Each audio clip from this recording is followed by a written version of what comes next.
Hello everyone. आज के lecture में हम एक नया टॉपिक स्टार्ट करने वाले हैं, दैट इज़ इंटीग्रेशन। देखिए, इंटीग्रेशन के दो टाइप होते हैं, एक होता है इनडेफिनिट इंटीग्रेशन और दूसरा होता है डेफिनिट इंटीग्रेशन। ठीक है, तो यहाँ पे सबसे पहले हम इनडेफिनिट इंटीग्रेशन को डिस्कस करेंगे। अब देखिए, सवाल आता है कि इंटीग्रेशन का मतलब क्या है। तो इसको हम ऐसे समझ सकते हैं दैट इंटीग्रेशन या integral as anti-derivative process।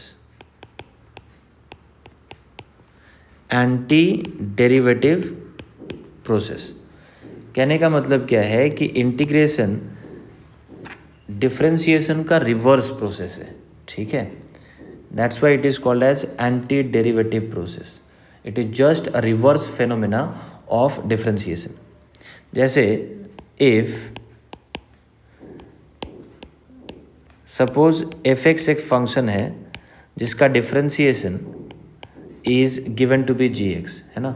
F x का डिफरेंशिएशन एक्स के रिस्पेक्ट में जी एक्स के इक्वल है। तो इसका मतलब क्या हुआ कि anti derivative of g x, anti derivative of g x is nothing but f x, है ना। इसको एक एग्जाम्पल से भी आप समझ सकते हैं। जैसे मान लो आपके पास एक फंक्शन है साइन एक्स। साइन एक्स का डिफरेंशिएशन क्या होता है? साइन एक्स का डिफरेंशिएशन होता है कॉस एक्स। तो क्या मैं ये बोल सकता हूँ दैट एंटी डेरिवेटिव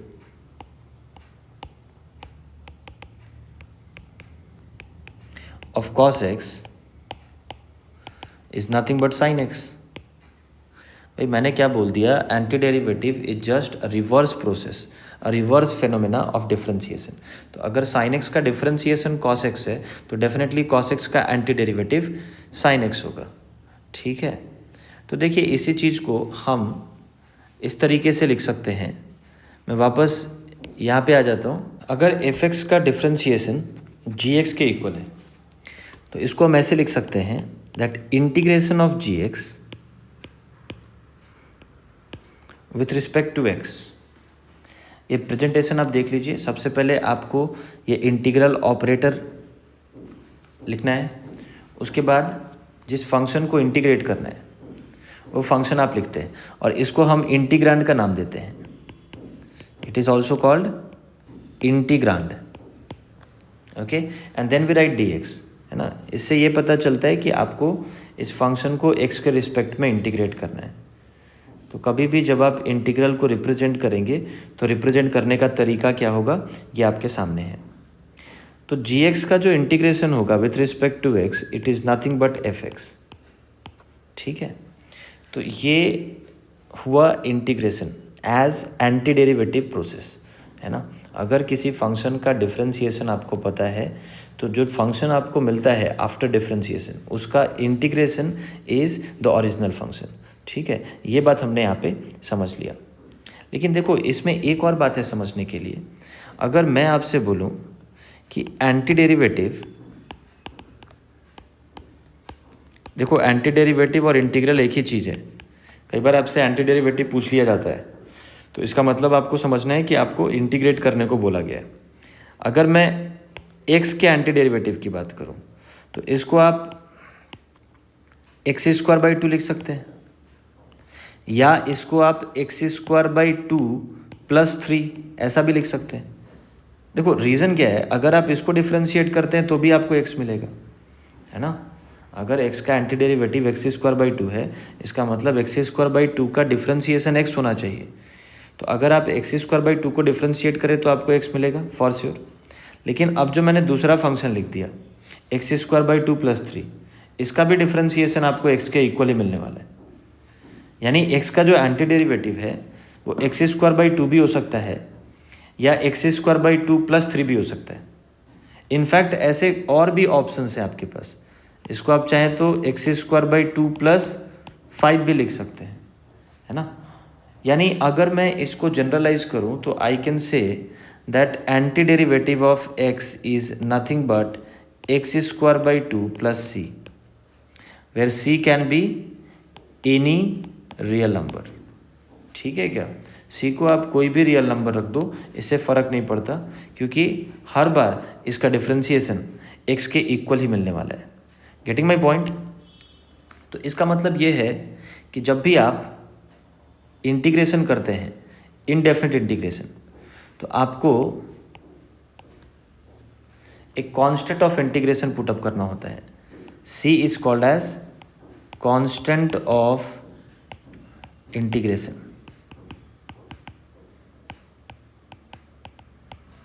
ठीक है क्या। मतलब जब भी हम इंडेफिनेट इंटीग्रेशन करेंगे तो हमें कोई यूनिक कर्व नहीं मिलने वाला, हमें एक फैमिली ऑफ कर्व्स मिलने वाला है।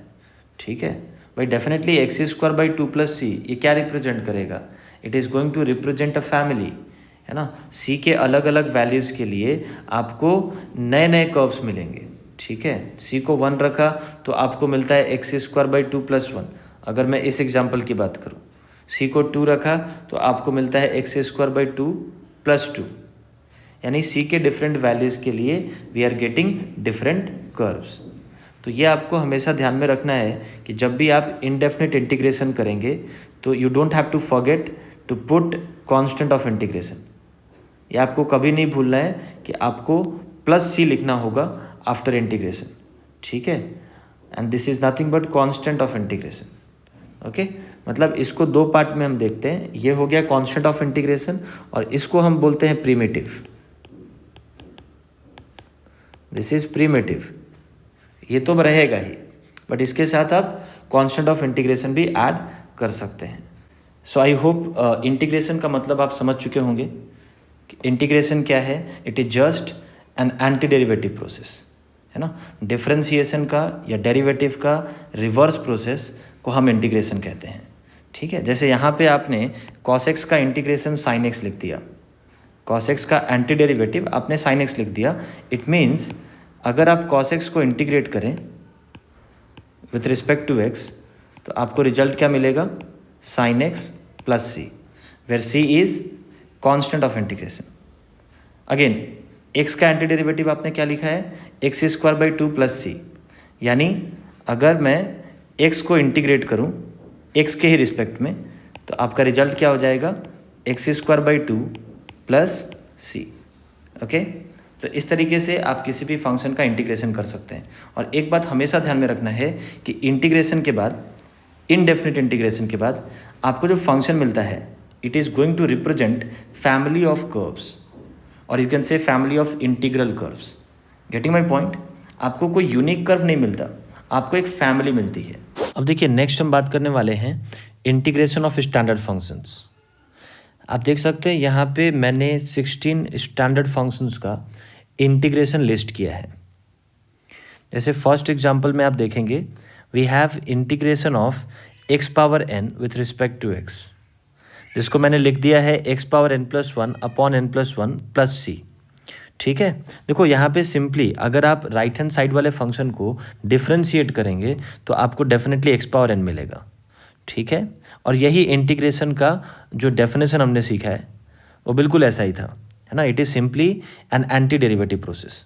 ओके, तो इस तरीके से आप सारे फंक्शंस के साथ देख सकते हैं जो भी रिजल्ट आपको मिल रहा है आफ्टर इंटीग्रेशन, अगर आप उसको डिफ्रेंशिएट करते हैं तो आपको वापस वही फंक्शन मिलेगा जिसका आपने इंटीग्रेशन किया है।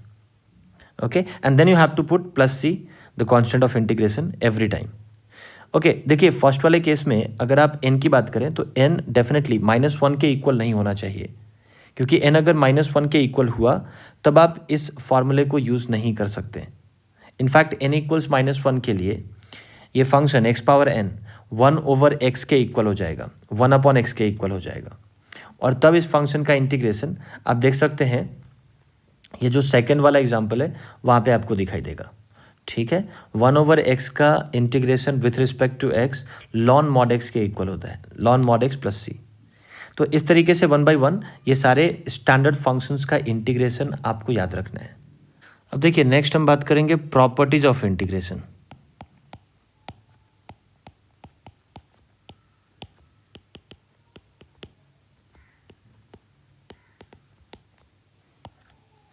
फर्स्ट प्रॉपर्टी क्या है, अगर आपके पास कोई भी ऐसा फंक्शन हो जो कि सम और डिफरेंस ऑफ टू फंक्शन के फॉर्म में दिखाई दे, and then you have to integrate that function. तो इसको आप इंडिविजुअल इंटीग्रेशन में स्प्लिट कर सकते हैं। Like you can integrate f1 first and then add और सब्ट्रैक्ट इंटीग्रेशन ऑफ f2, ठीक है। और ऐसा आप मल्टीपल फंक्शंस के साथ भी कर सकते हैं, है ना। ऐसा भी हो सकता है कि दो से अधिक फंक्शंस का सम या डिफरेंस हो एंड देन उसको इंटीग्रेट करना हो, तो आप इंडिविजुअल फंक्शन को इंटीग्रेट करें और फिर अकॉर्डिंगली उनका एडिशन या सब्ट्रैक्शन आपको करना होगा, ठीक है। सेकेंड प्रॉपर्टी की अगर बात करें, if suppose the function is multiplied by some constant a, तो आप इस कांस्टेंट को इंटीग्रेशन के बाहर ले सकते हैं and it will simply become a times integration of f(x) dx, ठीक है। उसके बाद थर्ड प्रॉपर्टी जो है, if integration of f(x) with respect to x is gx, ठीक है, gx प्लस c। मतलब कोई फंक्शन है f(x) जिसका इंटीग्रेशन x के रिस्पेक्ट में g ऑफ x के इक्वल है। अब अगर मान लो x की जगह पे x का कोई लीनियर फंक्शन आपको दिखाई दे, ठीक है। So now you have to integrate f of ax plus b again with respect to x। तो आपका जो रिजल्ट होगा वो कुछ ऐसा होगा। आपने क्या किया, आपने सिंपली अगर लेफ्ट हैंड साइड में देखें तो x की जगह x का एक लीनियर फंक्शन रिप्लेस कर दिया, सब्सटीट्यूट कर दिया, that is ax plus b. तो आपको जो इंटीग्रेशन मिलेगा वहाँ भी x की जगह ax प्लस बी आपको पुट अप कर देना है and then you have to divide by coefficient of x के कोएफिशिएंट से जो इंटीग्रेशन आपको मिला उसको डिवाइड भी करना होगा एंड देन प्लस c। ये आपका रिजल्ट होने वाला है। जैसे देखिए, अगर मैं बात करूं integration of cos x with respect to x, तो ये सबको पता है it is sine x। cos x का अगर आप इंटीग्रेशन करें विथ रिस्पेक्ट टू x तो ये साइन x के इक्वल होता है, साइन x प्लस c। अब मान लो आपको इंटीग्रेट करना है cos of 2x plus 3 with respect to x, तो इसका इंटीग्रेशन क्या होगा, आपने x की जगह पे 2x प्लस 3 रख दिया है ना। लेफ्ट हैंड साइड में अगर आप देखें तो x की जगह पे अब आपने 2x प्लस 3 रख दिया है, तो इंटीग्रेशन आप सिंपली लिख सकते हैं sine of 2x plus 3 and then x का जो कोएफिशिएंट है दैट इज 2 उससे डिवाइड कर दो, ये आपका इंटीग्रेशन हो जाएगा, ठीक है। लेकिन आप एक बात हमेशा ध्यान रखें कि ये तभी एप्लीकेबल है जब x की जगह पे x का कोई लीनियर फंक्शन दिखाई दे। अगर मान लो आपको इंटीग्रेट करना होता cos of 2x square plus 3, cos of 2x square plus 3 with respect to x, तो यहाँ पे आप ऐसा नहीं बोल सकते कि इसका integration sign 2x square plus 3 के इक्वल हो जाएगा एंड देन x स्क्वायर के कोएफिशिएंट से डिवाइड कर दिया। इस तरह का अगर आप कुछ करते हैं तो ये गलत हो जाएगा, ठीक है। तो ये स्ट्रिक्टली ध्यान देना है कि x की जगह पे x का कोई लीनियर फंक्शन हो तभी आप ये प्रॉपर्टी यूज करेंगे। देन नेक्स्ट प्रॉपर्टी जो आती है इंटीग्रेशन ऑफ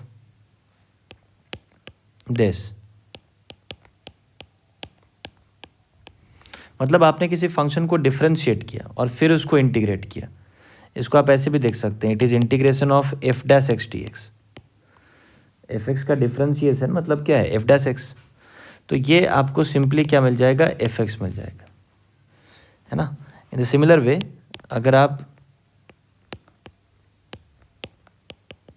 किसी फंक्शन के इंटीग्रल को डिफरेंशिएट करें तो वापस आपको रिजल्ट क्या मिलेगा, f(x) ही मिलेगा, ठीक है। मतलब किसी फंक्शन को डिफरेंशिएट करके इंटीग्रेट करो या किसी फंक्शन को इंटीग्रेट करके फिर डिफरेंशिएट करो, आपको रिजल्ट वो सेम फंक्शन ही मिलने वाला है। तो these are 5 properties of integration जो आपको ध्यान में रखना है। अब देखिए इसके बाद हम लोग बात करते हैं मेथड्स ऑफ इंटीग्रेशन। आखिर इंटीग्रेशन करने के मेथड्स क्या क्या हैं। देखो असली चीज़ अब शुरू होता है, इंटीग्रेशन करने का जो तरीका है, जो मेथड्स है, उस पर हम बात करने वाले हैं। तो देखिए इन टोटल हमारे पास 3 मेथड्स ऑफ इंटीग्रेशन होते हैं।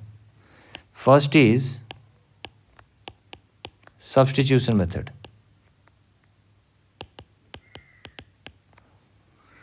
ठीक है, substitution method. Second is method of partial fraction,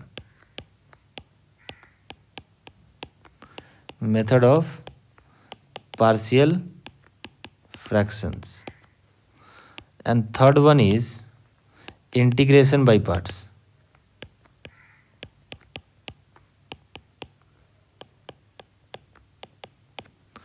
तो ये 3 मेजर मेथड्स हैं इंटीग्रेशन करने के, है ना। वन बाय वन हम इन सारे मेथड्स को डिस्कस करेंगे। और देखिए, इसमें सबसे पहले हम बात करेंगे मेथड ऑफ पार्शियल फ्रैक्शन, उसके बाद हम इंटीग्रेशन बाय पार्ट्स को समझेंगे, एंड देन फाइनली हम बात करेंगे सब्स्टिट्यूशन मेथड के ऊपर। हालांकि अगर आप इंपॉर्टेंस की बात करें तो ये जो फर्स्ट मेथड है, मेथड ऑफ सब्स्टिट्यूशन, ये इंटीग्रेशन का सबसे सिग्निफिकेंट मेथड है ना। 90-95% क्वेश्चंस इसी मेथड से सॉल्व होते हैं। वहीं अगर आप पार्शियल फ्रैक्शन और इंटीग्रेशन बाय पार्ट्स की बात करें तो इनका लिमिटेशन भी है, ये हर जगह आप यूज ही नहीं कर सकते, है ना। एक पर्टिकुलर टाइप का फंक्शन होगा तभी आप इन दो मेथड से इंटीग्रेशन कर सकते हैं। तो सबसे पहले हम बात करेंगे मेथड ऑफ पार्शियल फ्रैक्शन।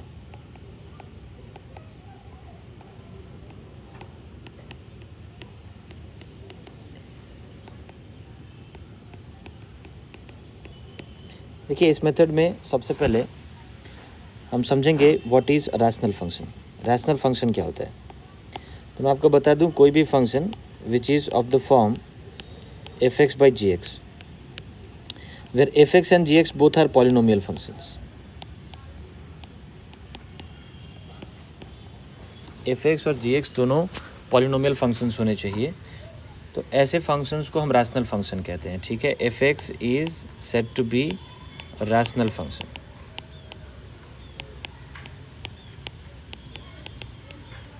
तो जब भी हमें किसी रैशनल फंक्शन का इंटीग्रेशन फाइंड आउट करना होता है तो उस केस में हम लोग मेथड ऑफ पार्शियल फ्रैक्शन का इस्तेमाल करते हैं।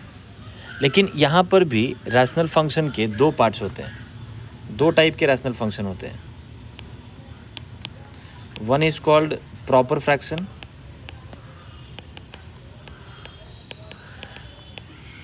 And other one is called improper fraction.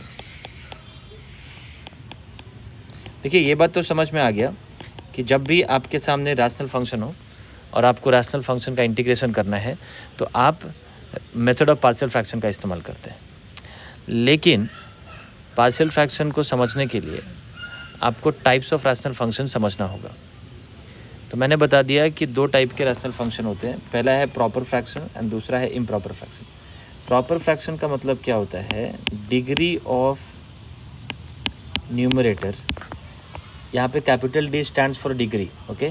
तो अगर न्यूमरेटर की डिग्री डिनोमिनेटर की डिग्री से छोटी हुई तो ऐसे फ्रैक्शन को हम प्रॉपर फ्रैक्शन कहते हैं।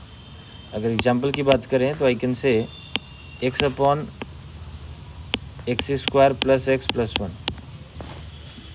ये एक प्रॉपर फ्रैक्शन है। बिकॉज सबसे पहले तो आप ये देख लेंगे न्यूमरेटर और डिनोमिनेटर दोनों पॉलिनोमियल फंक्शन होना चाहिए, है ना। मतलब ऑल टुगेदर ये फंक्शन रैशनल है, बट चूंकि न्यूमरेटर की डिग्री डिनोमिनेटर की डिग्री से कम है ना, न्यूमरेटर की डिग्री 1 है जबकि डिनोमिनेटर की डिग्री 2 है, तो हम ये बोल सकते हैं कि ये जो फ्रैक्शन है, ये जो फंक्शन है, ये एक प्रॉपर फ्रैक्शन है। ठीक है, नेक्स्ट अगर इम्प्रॉपर की बात करें तो इम्प्रॉपर फ्रैक्शन के केस में न्यूमरेटर की डिग्री अगर डिनोमिनेटर की डिग्री से बड़ी हुई या बराबर हुई, अगर न्यूमरेटर की डिग्री और डिनोमिनेटर की डिग्री बराबर होती है तो भी हम ऐसे फ्रैक्शंस को इम्प्रॉपर फ्रैक्शन बोलते हैं, है ना।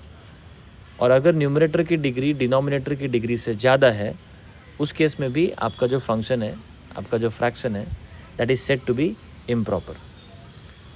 तो यहाँ पे आपको सबसे पहले ये समझना होगा कि जब हम पार्शियल फ्रैक्शन की बात करते हैं तो आपको मालूम होना चाहिए कि proper fraction can be decomposed into partial fraction. अगर आपके सामने कोई भी इम्प्रॉपर फ्रैक्शन आता है तो आप उसको पार्शियल फ्रैक्शन में तब तक डिकम्पोज नहीं कर सकते जब तक उसको प्रॉपर फ्रैक्शन में कन्वर्ट नहीं कर दिया जाए। ठीक है, तो सबसे पहली चीज़ तो आपको ये समझना होगा कि इम्प्रॉपर फ्रैक्शन को प्रॉपर फ्रैक्शन में कैसे कन्वर्ट करते हैं।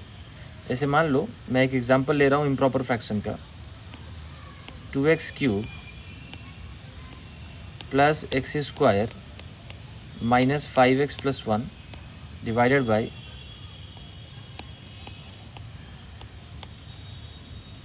देखो ये अगर फंक्शन आपके सामने हो, ठीक है, तो डेफिनेटली एक रैशनल फंक्शन है and more over it is improper fraction, क्योंकि न्यूमरेटर की डिग्री 3 है जो कि डिनोमिनेटर की डिग्री से बड़ी है ना। डिनोमिनेटर की डिग्री इस केस में 2 के इक्वल है, तो डेफिनेटली न्यूमरेटर की डिग्री डिनोमिनेटर की डिग्री से बड़ी हुई, यानी ये फ्रैक्शन जो है ये इम्प्रॉपर फ्रैक्शन होगा। तो सबसे पहला काम आपको क्या करना होगा, इस फंक्शन को प्रॉपर फ्रैक्शन के फॉर्म में लिखना होगा या प्रॉपर फ्रैक्शन के फॉर्म में कन्वर्ट करना होगा। उसके बाद हम प्रॉपर फ्रैक्शन को पार्शियल फ्रैक्शन में डिकम्पोज करना सीखेंगे। तो भाई सबसे पहला सवाल आता है कि इसको प्रॉपर फ्रैक्शन में कैसे कन्वर्ट कर सकते हैं। तो इसके लिए आपको जो डिवीजन मेथड सिखाया गया है, मतलब सिंपली आपको क्या करना है,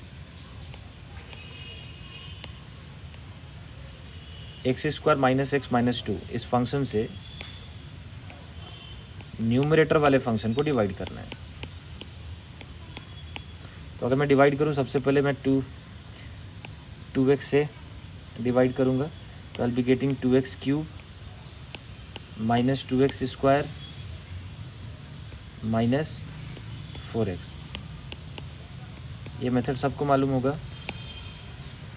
यहाँ से आपको मिल जाता है 3x square minus x plus 1। अब फर्दर इसको 3 से मल्टीप्लाई किया, मतलब 3 से डिवाइड किया, तो क्या मिल जाता है 3x square minus 3x minus 6। वापस सब्ट्रैक्ट करेंगे तो यहाँ से आ जाता है 2x plus 7।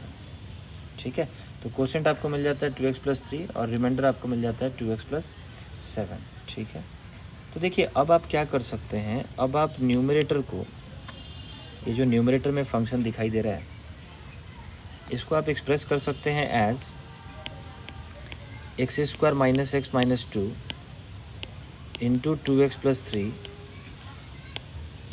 Plus 2x plus 7। देखिए हमने सिंपली डिवीजन रूल का इस्तेमाल किया है ना। आप सबको पता होगा कि डिविडेंड को divisor into quotient plus remainder के फॉर्म में लिख सकते हैं। तो यहाँ पे जो डिविडेंड है that is 2x cube plus x square minus 5x plus 1, मतलब जिस फंक्शन को आप डिवाइड कर रहे हैं दैट इज़ कॉल्ड डिविडेंड। तो मैंने डिविडेंड को क्या लिख दिया, डिवाइजर इंटू कोसेंट। डिवाइजर का मतलब क्या है, जिस फंक्शन से आप डिवाइड कर रहे हो, that is x square minus x minus 2। तो मैंने डिविडेंड को सिंपली लिख दिया divisor into quotient plus remainder. तो इसमें कोई प्रॉब्लम नहीं होना चाहिए। Divided by x square minus x minus 2। अब अगर आप इसको डिस्ट्रीब्यूट करें, तो जब आप इसके साथ डिस्ट्रीब्यूट करेंगे तो आपको मिल जाएगा सिंपली 2x प्लस 3 प्लस इसके साथ डिस्ट्रीब्यूट करेंगे तो आपको मिल जाएगा 2x plus 7 divided by x square minus x minus 2। ठीक है, तो अब देखिए यहाँ पे अब जो फ्रैक्शन बच रहा है, ये तो आपको एक फंक्शन मिल चुका है ना, जो कि अब फ्रैक्शन के फॉर्म में नहीं है, 2x प्लस 3। तो ये अब आपका टारगेट नहीं होना चाहिए। अब जो फ्रैक्शन आपको दिख रहा है that is 2x plus 7 upon x square minus x minus 2 which is a proper fraction. तो अब इस प्रॉपर फ्रैक्शन को हम पार्शियल फ्रैक्शन में डिकम्पोज कर सकते हैं। ठीक है, तो सबसे पहली चीज़, अगर आपको इम्प्रॉपर फ्रैक्शन मिले तो उसको पहले प्रॉपर फ्रैक्शन में कन्वर्ट करो। और उसके बाद देखिए मैं नोट करके एक पॉइंट यहाँ पे लिख भी देता हूँ, proper fractions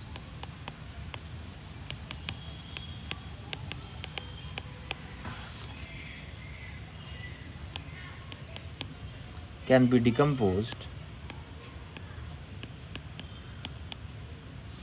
into partial fraction। Improper fraction के साथ आप ऐसा नहीं कर सकते, पहले उसको प्रॉपर बनाइए, उसके बाद उसको पार्शियल फ्रैक्शन में डिकम्पोज करेंगे। ठीक है, ओके। अब देखिए प्रॉपर फ्रैक्शन को पार्शियल फ्रैक्शन में डिकम्पोज करने का 3 अलग अलग कैटेगरी है जिसको हमने 3 डिफरेंट टाइप्स में कैटेगराइज किया है। अब देखिए प्रॉपर फ्रैक्शन को जब हम पार्शियल फ्रैक्शन में डिकम्पोज करते हैं तो ये काम हम 3 अलग अलग तरीके से कर सकते हैं, ठीक है। तो ये तीनों टाइप्स को मैंने अलग अलग कैटेगराइज किया है। तो सबसे पहले अगर मैं बात करूँ टाइप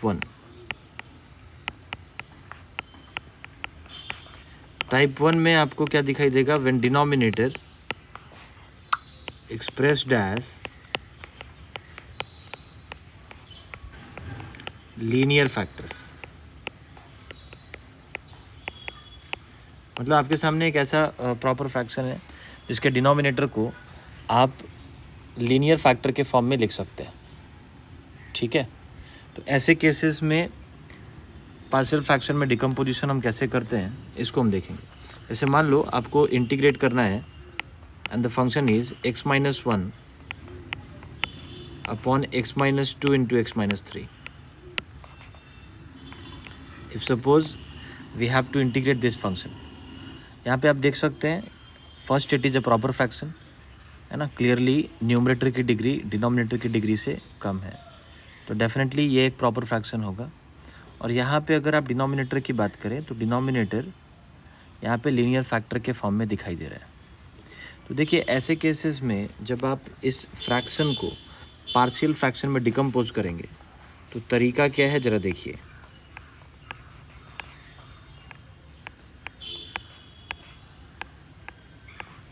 ये आपका प्रॉपर फ्रैक्शन हुआ, इसको आप सिंपली इस तरीके से पार्शियल फ्रैक्शन में डिकम्पोज कर सकते हैं। मतलब ये जो फैक्टर्स आपको दिखाई दे रहे हैं x-2 एंड x-3, इसको आपने अलग अलग करके लिख दिया a/x-2 प्लस b/x-3, ठीक है। So these are partial fractions, a/x-2 and b/x-3, these are partial fraction, ठीक है। तो यहाँ पे क्लियर हो रहा होगा आपको, अगर डिनोमिनेटर लीनियर फैक्टर के फॉर्म में दिखाई दे तो उसको कैसे पार्शियल फ्रैक्शन में ब्रेक करना है। अब जहाँ तक बात रही कैपिटल ए और कैपिटल बी की, तो इसकी वैल्यू आप कैसे निकाल सकते हैं। देखिए इसको अपन लिख सकते हैं बाय टेकिंग एलसीएम,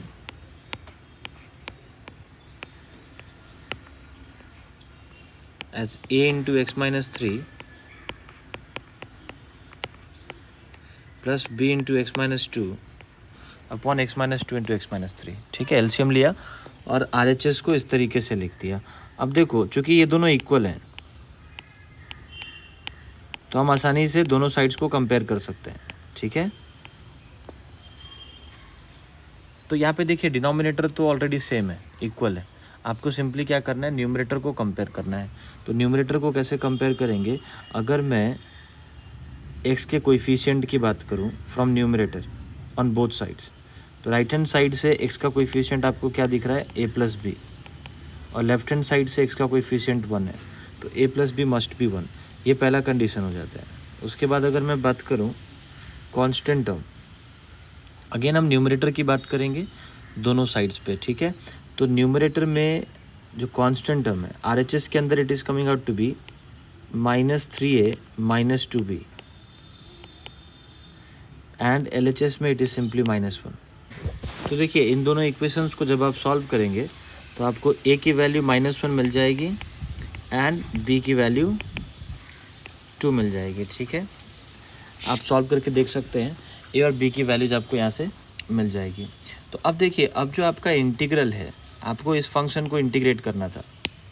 अब आप इस फंक्शन को कैसे लिख सकते हैं, you can write this function as -1/x-2 plus 2/x-3।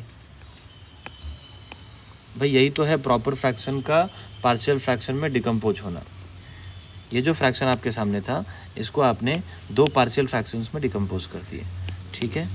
और a और b की वैल्यूज़ भी आपने फाइंड आउट कर ली हैं। तो अब जो आपका इंटीग्रेशन है वो कुछ ऐसा हो जाएगा, और इस फंक्शन को आप आसानी से इंटीग्रेट कर सकते हैं, बिकॉज 1/x-2 और 1/x-3 का इंटीग्रेशन आसानी से किया जा सकता है। ये सिंपली हो जाएगा -ln mod x-2 प्लस ये हो जाएगा 2ln mod x-3 plus c, ठीक है। देखो इसके बाद का इंटीग्रेशन वो बिल्कुल भी चैलेंजिंग नहीं है, आसानी से किया जा सकता है। इम्पॉर्टेंट क्या था कि आप पार्शियल फ्रैक्शन में इस प्रॉपर फ्रैक्शन को कैसे तोड़ने वाले हो, ठीक है। I think that is clear now. अब जो नेक्स्ट टाइप है, नेक्स्ट टाइप में आप क्या देखते हैं, type 2, when denominator expressed as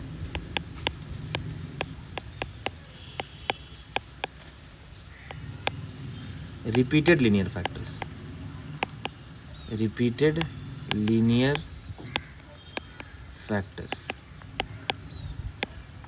देखिए इस केस में आपको कुछ ऐसा इंटीग्रेशन दिखाई देगा, like if suppose you have integration of x minus 1 upon x plus 1 the whole square into dx,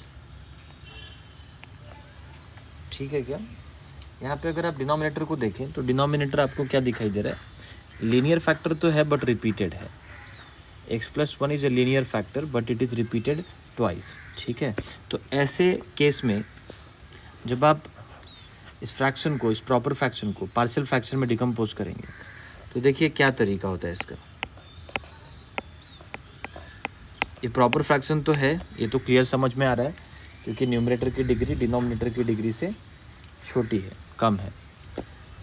पर देखो जब ऐसे फंक्शन को, ऐसे प्रॉपर फ्रैक्शन को जब हम पार्शियल फ्रैक्शन में डिकम्पोज करते हैं तो तरीका क्या होता है,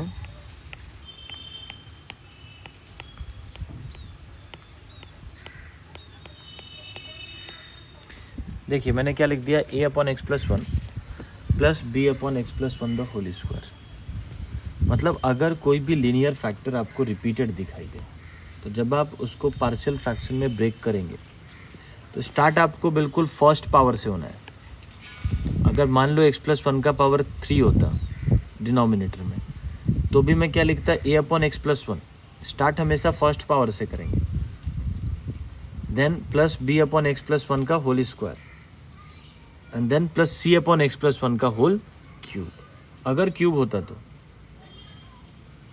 अगर कोई भी linear factor let's say repeated है सर्टेन टाइम्स, 2 बार रिपीटेड है, 3 बार रिपीटेड है, 4 बार रिपीटेड है, कितनी बार भी रिपीटेड होने दो, आपको स्टार्ट हमेशा कहाँ से करना है, फर्स्ट पावर से स्टार्ट करना है ना। आप देख सकते हैं अपॉन एक्स प्लस 1 लिखा मैंने, उसके बाद b अपॉन एक्स प्लस 1 का होल स्क्वायर लिखा, और इसके आगे जाने की ज़रूरत नहीं है क्योंकि यहाँ पे ये फैक्टर 2 ही बार रिपीटेड थे। तो I hope I am clear. जब भी डिनोमिनेटर में आपको ऐसे रिपीटेड लीनियर फैक्टर्स दिखेंगे तो इस तरीके से उसको ब्रेक करना होगा, ठीक है।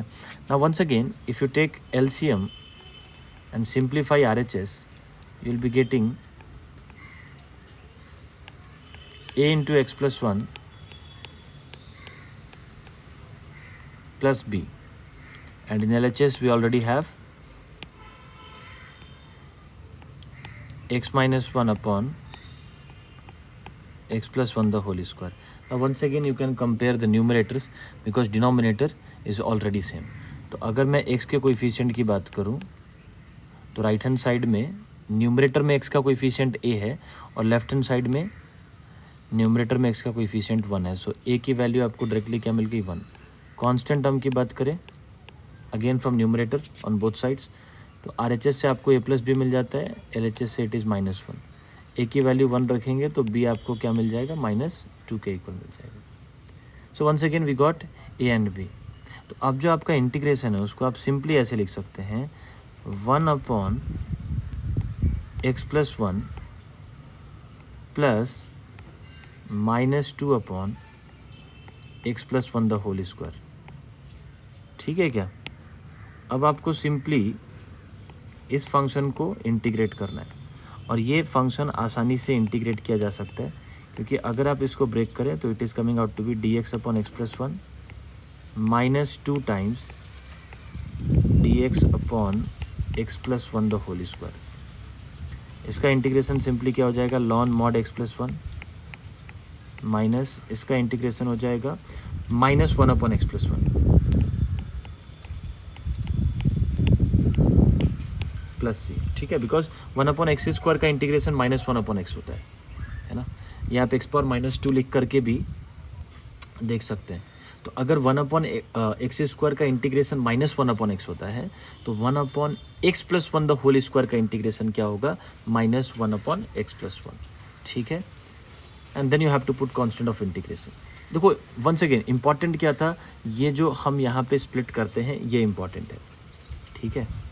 देन फाइनली अगर मैं थर्ड टाइप की बात करूँ, टाइप थ्री में आप लिख सकते हैं when denominator expressed as quadratic factors.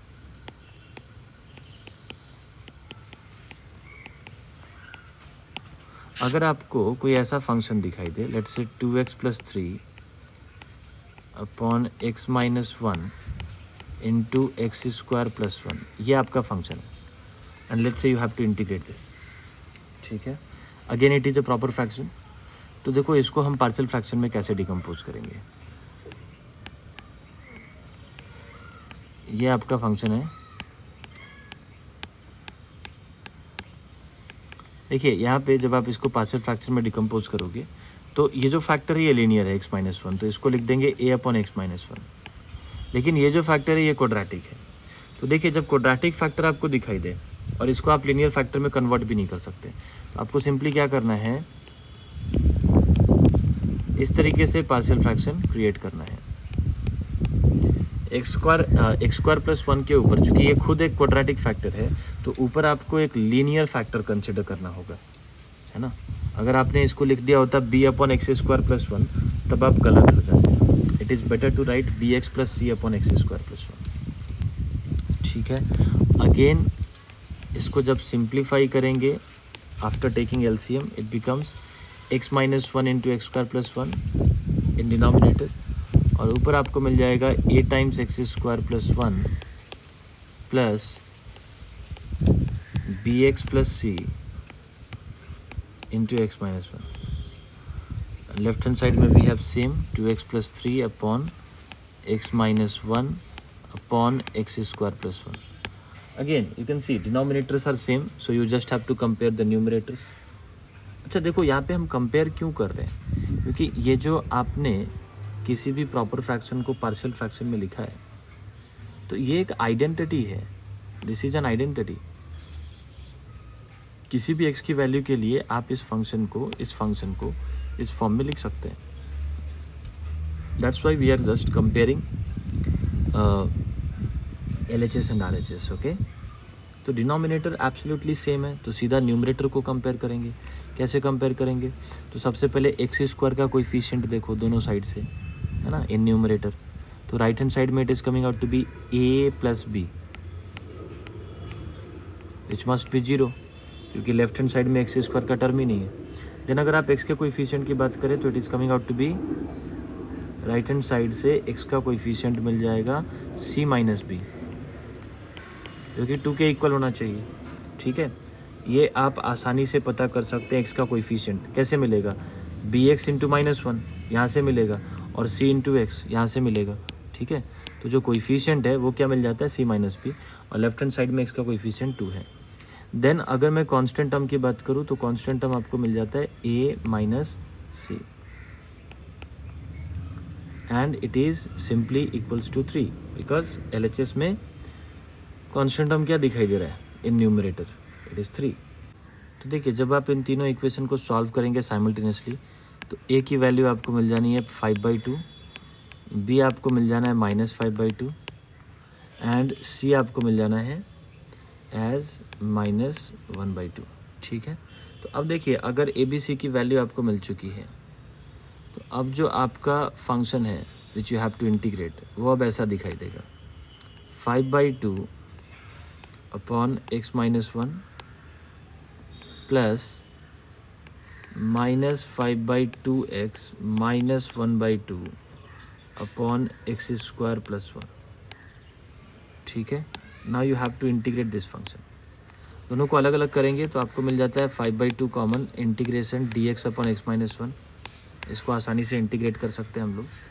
And then यहाँ पर भी we can take -half common, तो ये बन जाता है 5x + 1 अपॉन x² + 1 dx। देखिए अब ये दोनों फंक्शन आसानी से इंटीग्रेट किए जा सकते हैं। लाइक इसका इंटीग्रेशन तो आपको डायरेक्टली पता है, it simply becomes 5/2 ln mod x - 1 minus half, इस इंटीग्रेशन को फ़िलहाल मैं आई से रिप्रेजेंट कर रहा हूँ, और इसका जो इंटीग्रेशन है हम सब्स्टिट्यूशन मेथड से करेंगे, इसको हम थोड़ी देर बाद सीखने वाले हैं। इनफैक्ट ये लीनियर अपॉन क्वाड्रेटिक, ये एक पर्टिकुलर फॉर्म है जिसको हम स्टडी करेंगे जब हम सब्स्टिट्यूशन डील करेंगे तब, ठीक है।